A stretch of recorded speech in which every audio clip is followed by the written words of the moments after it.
안녕하십니까. 거꾸로 투자는 쇼킹 부동산입니다. 지난주에 급등했던 기사입니다. 매수 문의가 없어요. 급매물 소진 후 숨고르기. 서울 아파트 엇갈리는 매수 매도. 거래 줄고 매물만 늘었다. 겨우 살아난 부동산 시장 또 침체될까? 과연 언론의 말처럼 지금 정말 심각한 상황인지 현재 정확한 분위기를 공개하겠습니다. 이건 정말 중요한 소식입니다. 영상 시청 전에 구독과 알람 설정으로 다른 인생을 만드시기 바랍니다. 9월 16일 멤버십 영상에서요, 자본금 3억 이하 무주택자를 위한 5억에서 8억 사이 내 집 마련 추천단지 9곳을 추천드렸습니다. 호재가 많은 지역, 입지가 괜찮은 지역, 고점 대비 하락률이 매력적인 지역, 각종 장점을 갖춘 단지들 중심으로 추천을 드렸습니다. 내 집 마련 시 참고하시면 큰 도움이 되실 겁니다.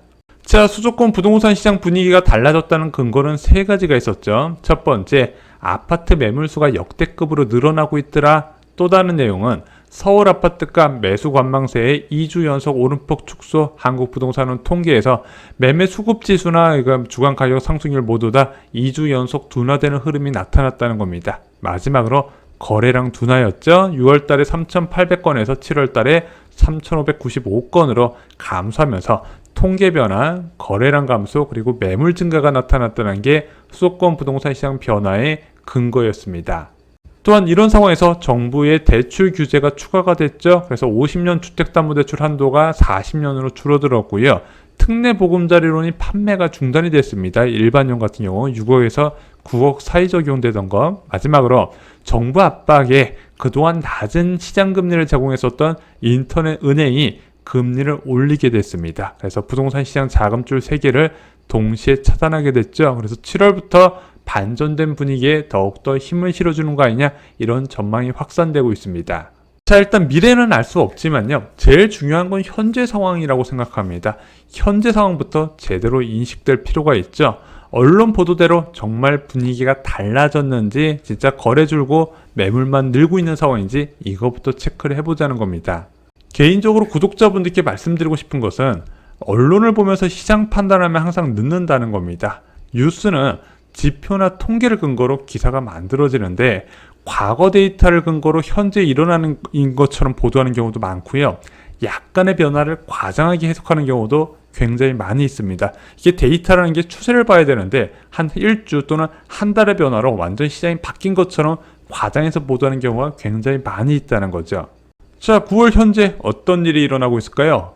먼저 집값 분위기 전환의 가장 큰 원인이 됐었던 한국 부동산은 주간 가격 동향. 자, 2주 연속 상승률이 둔화가 됐었죠. 8월 21일 날 0.14에서 0.13, 그리고 0.11로 줄어들었다가 이번 주에 0.13으로 다시 상승률이 확대되는 것으로 나타났습니다. 또한 한국부동산은 매매 수급지수 역시 반등을 했습니다. 자, 9월 11일 기준으로 해서 매매 수급지수는 89.8로 전주 89보다 0.8포인트 올랐습니다. 2주 연속 하락세를 멈추고 상승 전환한 것이죠. 또한 서울 아파트 전세 수급지수는 93.4에서 93.8로 0.4포인트 상승을 했습니다. 지금 전세가 심상치 않다 말씀을 드렸죠. 자, 또 다른 근거인 서울 아파트 거래량 보겠습니다. 분명히 7월에 감소한 것은 맞아요. 자, 근데 이제 6월 달에 3,847건이 약간 어뷰징이 있었습니다. LH공사 매입건이 한 210건 정도 있어요. 그걸 제외하고 7월 달이 6월보다 얼마나 감소했나 봤더니 겨우 1% 감소했습니다. 물론 감소한 건 맞아요. 근데 데이터는 추세를 봐야 된다 말씀드렸죠. 6월 달에서 7월 달 감소한 게 8월 달, 9월 달 이어지는지 봐야 된다는 겁니다. 자, 8월 아파트 거래량 현재 3,489건인데 여기도 좀 어뷰징이 있어요. LH 매입건 108건이 있었습니다. 이것을 제외했더니 3,381건이에요. 아, 그럼 7월 달 거래량보다 많은지 적은지 아직까지는 알 수 없잖아요. 왜? 이제 9월 말까지 8월 거래량이 등록되기 때문이죠. 근데 추세를 보기 위해서 8월 18일 날 7월 거래량과 비교해 봤더니 8월이 7월보다 3% 더 많은 것이 나타났습니다. 왜? 9월 18일 기준으로 해서 8월 아파트 거래량은 3,381건이고 8월 18일 기준 7월 거래량은 3,282건이기 때문입니다. 그래서 7월보다는 8월달 거래량이 더 늘어난다는 거죠. 더욱 중요한 것은 9월 거래량입니다. 자, 8월까지는 그래. 이제 50년 만기 주담대 받으려고 서둘러서 뭐 계약한 사람 있다 칩시다. 9월 거래량도 과연 그렇다고 보죠. 9월 거래량 9월 18일 기준 9월 아파트 거래량 봤더니 577건이었습니다. 8월 18일 기준 8월 아파트 거래량 봤더니 589건이네. 오히려 9월 달에 거래가 줄었네. 근데 그렇지가 않습니다. 왜냐면은 8월 14일 등록 매입 임대 108건을 제외했더니 481건이에요. 또한 아파트 거래 등록 시기가 있거든요. 화요일부터 토요일까지 등록됩니다. 그리고 일요일부터 월요일은 등록되지가 않아요. 그래서 일평균 등록 건수를 봐야 되는데 9월에 일평균 등록 건수 봤더니 하루 평균 48건이 등록됐습니다. 8월 달에는 34건이었어요. 9월 달에 무려 40%나 더 많다는 거죠. 경기도 9월 아파트 거래량도 비슷합니다. 9월 18일 기준 9월 아파트 거래량 2136건인데 8월 18일 기준 8월 아파트 거래량 2000건이었습니다.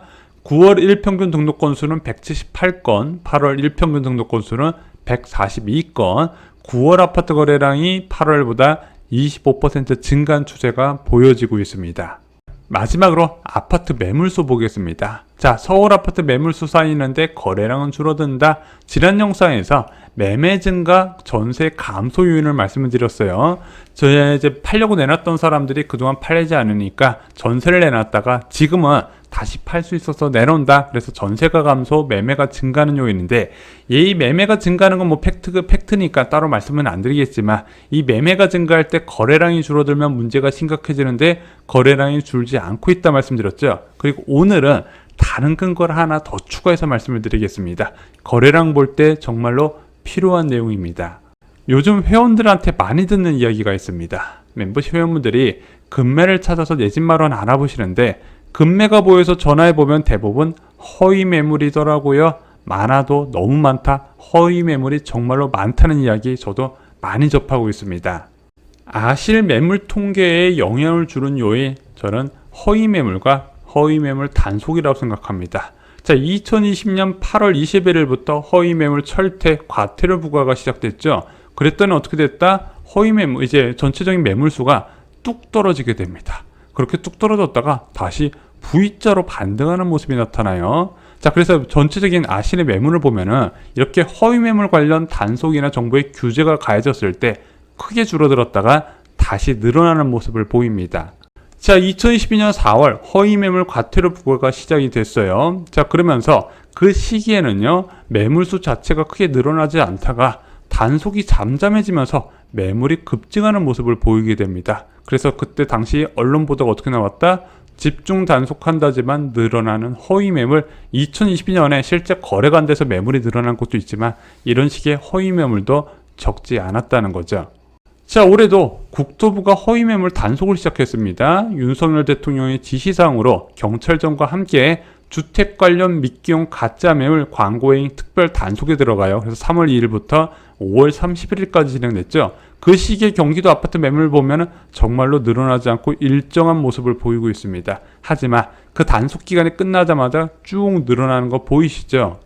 그래서 매물수 증가 하나만 보고 집값 전망을 하면 무리가 있다고 생각합니다. 자, 올해 쉬지 않고 서울 아파트 매물은 계속해서 늘어났습니다. 하지만 올해 서울 아파트 가격은 바닥을 찍고 전고점 대비 88%까지 회복을 했죠.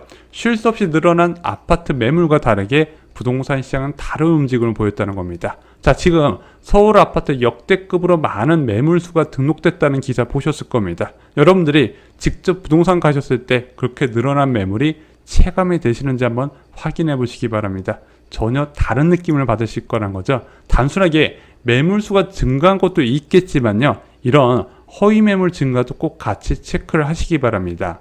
네이버 부동산에서 허위 매물 거는 방법 말씀드릴게요. 자, 대표적으로 삼성역 포레스트를 예로 들겠습니다. 등록한 지 일주일이 지났어요. 8월 18일에 등록된 매물이네요. 그리고 단독 매물입니다. 공인중개업소 한 곳에서만 소개하고 있어요. 이런 거 전화하면 거의 없을 확률이 큽니다. 그러면 진짜 살아있는 매물은 무엇이냐? 일단 등록 날짜가 중요합니다.